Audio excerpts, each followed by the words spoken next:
আসসালামু আলাইকুম ওয়া রাহমাতুল্লাহ। স্বাগতম টেইলারিং জোন অফিসিয়াল এর পক্ষ থেকে।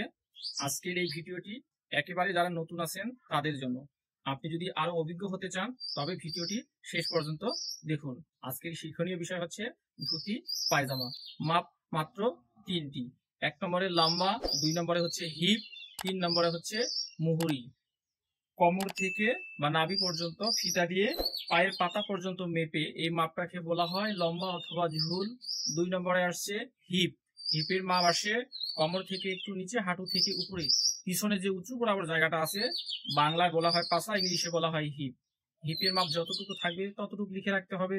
এরপরে পায়ের ঘিরানির এখানে গোল করে মাপ নিতে হবে, এটাকে বলা হয় মুহুরির মাপ। তাহলে এখানে 6টা নিয়ম আছে, এই নিয়ম অনুপাতে এই চিত্রটা অঙ্কন করতে হবে। এটা হচ্ছে কোমর বেল। কোমর বেল সর্বপ্রথম 2 ইঞ্চি রাবারের জন্য অবশ্যই নিতে হবে। 2 থেকে নিচে কোমর বেলের লম্বা নিতে হবে।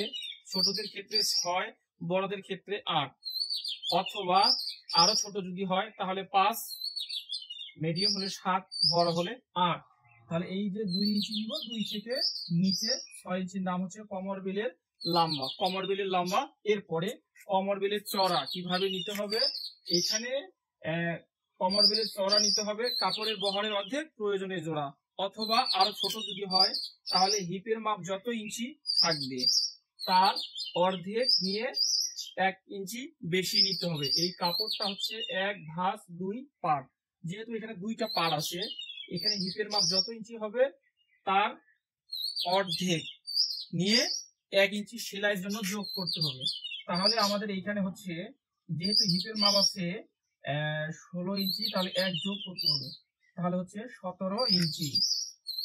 এরপরে এইখান থেকে এখানে অবশ্যই ছোটদের 6, বড়দের 9, 10, 8 এক্সট্রা বেশি নিতে হবে। এখান থেকে এখানেও 6 ইঞ্চি, এখান থেকে এখানেও 6 ইঞ্চি নেওয়ার পরে ঠিক এইখান থেকে এইভাবে এইভাবে ঠিক এইভাবে এই পর্যন্ত, এটা হচ্ছে কাটিং লাইন। কাটিং লাইন অবশ্যই এইখান থেকে এইখানে, এই জায়গা থেকে এখানে মুহুরির মাপ যত হবে তার অর্ধেক নেওয়ার পরে ঠিক এই যে এই জায়গা থেকে এইখানে আগে সোজা করে মিলে দিতে হবে।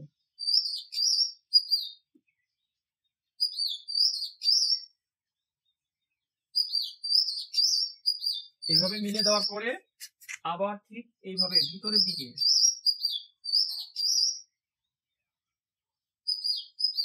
ঠিক এইভাবে কাটতে হবে কাটার সময়।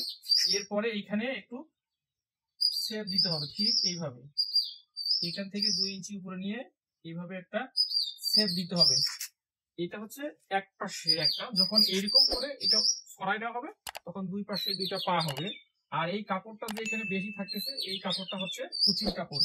এই জায়গা থেকে এইখানে এক্সট্রা কাটিং লাইনের জন্য 6 ইঞ্চি ছোটদের, বড়দের ক্ষেত্রে 9 বা 8 ইঞ্চি নিতে হবে। এরপরে এই জায়গা থেকে এইখানে 7 ইঞ্চির নাম হচ্ছে হাই। 6, 7 অথবা 8, বড়দের ক্ষেত্রে 8 নিতে হবে, ছোট হলে 6, মিডিয়াম হলে 7 ইঞ্চি হাই নিতে হবে। এই কাপড়টাকে 2 ভাঁজ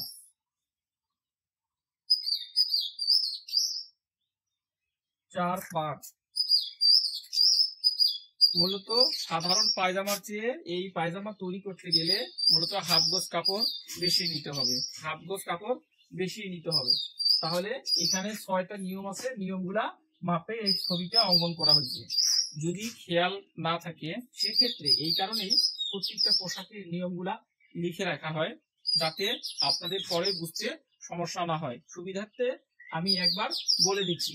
শিক্ষণীয় বিষয় হচ্ছে ধুতি পায়জামা, মাপ মাত্র 3টি। লম্বার মাপ আছে এখানে 32 ইঞ্চি, 2 নম্বরে হিপ আছে 32, আর মুহুরি মাপ আছে 9 ইঞ্চি। সর্বপ্রথম কোমর বেলের লম্বা নিতে হবে। কোমর বেলের লম্বা নিতে হবে। কোমর বেলের লম্বা 6, 7, 8 ইঞ্চি। বড়দের জন্য 8, মিডিয়াম হলে 7, ছোট হলে 6 ইঞ্চি। তারপরে শূন্য থেকে কোমর বেলের চওড়া নিতে হবে কতটুকু, এখানে বলছে কোমর বেলের চওড়া সমান সমান নিতে হবে হিপের মাপের অর্ধেক যোগ 1 ইঞ্চি, অর্থাৎ এদিকে কোমর বেলের চওড়া নিতে হবে, কোমর বেলের চওড়া নিতে হবে হিপের মাপের অর্ধেক, একটু বেশি। হিপের মাপ আছে এখানে 32, 2 ভাগ করলে হবে 16, 1 ইঞ্চি যোগ করা হয়েছে, এই হচ্ছে 17 ইঞ্চি।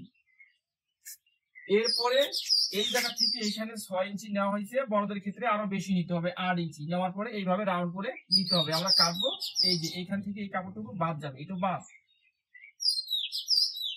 এইটুকু বাদ যাবে, এইখান থেকে এদিক দিয়ে কাটতে হবে। তাহলে এই কাপড়টা এদিকে 17 থাকতে পারে, 18 থাকতে পারে, কাপড় বহরের অর্ধেক এই কাপড়টুকু নিতে হবে। কাপড় লাম্বার দিকে 1 ভাঁজ দিতে হবে, আর চড়ার দিকে প্রস্থর দিকে 1 ভাঁজ, অর্থাৎ লাম্বার দিকে 1 ভাঁজ, চড়ার দিকে 1 ভাঁজ, এই হবে এই কাপড় 2 ভাঁজ 4 পাক। আর এই কাপড়টা কাটতে হবে 1 ভাঁজে 2 পাক। শুরু থেকে শেষ পর্যন্ত আমাদের সাথে থাকার জন্য অসংখ্য ধন্যবাদ। আবার দেখা হবে নতুন কোনো ভিডিওতে। ভালো থাকেন, সুস্থ থাকেন, আল্লাহ হাফিজ।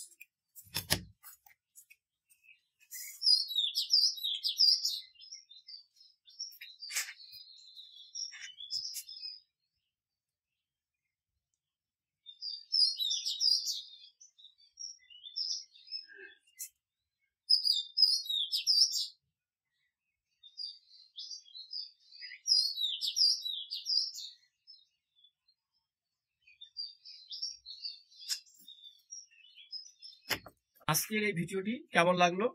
যদি উপকার মনে হয় লাইক দিয়ে উৎসাহ দিন, কমেন্টে আপনার মূল্যবান মতামত শেয়ার করুন। দেখা হবে আবার নতুন কোনো ভিডিওতে। সকলেই ভালো থাকুন, সুস্থ থাকুন, আল্লাহ হাফেজ।